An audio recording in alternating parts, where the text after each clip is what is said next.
L'aube du 15 avril 1912 a été l'une des plus tragiques de l'histoire du transport de personnes par bateau. Le Titanic était alors en train de couler. Le célèbre paquebot transatlantique avait été créé pour unir les États-Unis avec l'Europe.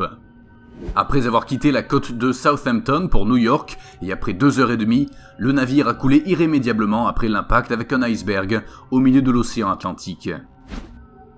Le Titanic était une œuvre d'ingénierie monumentale, symbole de progrès et d'évolution de son temps, si bien que lorsqu'il a coulé, cela a touché toute la planète. Un mois après la tragédie, alors que l'actualité était encore très agitée, l'équipage du navire RMS Oceanic a perçu un bateau en bois au milieu de l'Atlantique. C'était très loin du point où le célèbre navire avait coulé, à 320 km de là. À première vue, on ne voyait personne à bord. Depuis le navire océanique, on ne percevait aucune silhouette. Le capitaine a cependant envoyé une patrouille pour enquêter sur ce bateau fantôme, qu'il soupçonnait d'être l'un des navires de la transatlantique ratée. 8 membres d'équipage ont embarqué pour fouiller le bateau, à une centaine de mètres de leur navire. Lorsqu'ils ont atteint le canot de sauvetage, ils sont restés sans voix.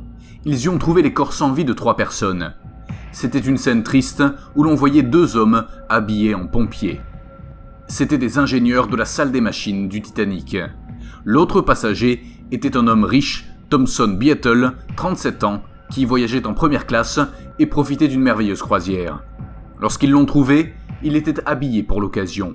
Mais les corps étaient en décomposition depuis longtemps. Lorsque l'équipage de l'Océanic a voulu prendre l'un d'entre eux par les bras, ils ont cédé et se sont séparés du reste du corps.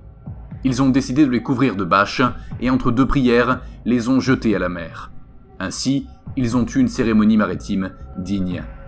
Le canot de sauvetage était le Collapsible Boat A, le dernier à quitter le Titanic. On pense qu'il aurait pu accueillir 30 personnes. On a appris par la suite que la plupart de ses membres ont perdu la vie à cause des températures négatives dans cette partie de l'Atlantique cette nuit-là. Il semblerait également qu'un autre passager du nom d'Edward Lindell, mort de froid, ait pu se trouver à bord. Sa femme est morte en essayant de monter à bord de ce canot de sauvetage. L'équipage a trouvé la bague que Lindell portait et qui disait « Edward à Greta ». Le Titanic nous a sans doute laissé un millier de tragédies.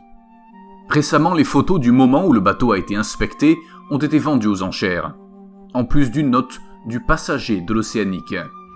Je traversais l'Atlantique 1 mois après le naufrage du Titanic. Nous avons trouvé l'un des derniers canots de sauvetage avec 2 hommes habillés en pompiers et un autre en costume de fête. Leurs bras sont restés dans les mains de l'officier de notre navire. Leurs corps ont été jetés à la mer et nous avons tous prié pour eux. Après cela, le canot de sauvetage a été incorporé à l'Océanic. Le Titanic ne cessera jamais de nous étonner. Chaque année, un mystère se révèle sur ce grand navire qui a eu un destin si funeste.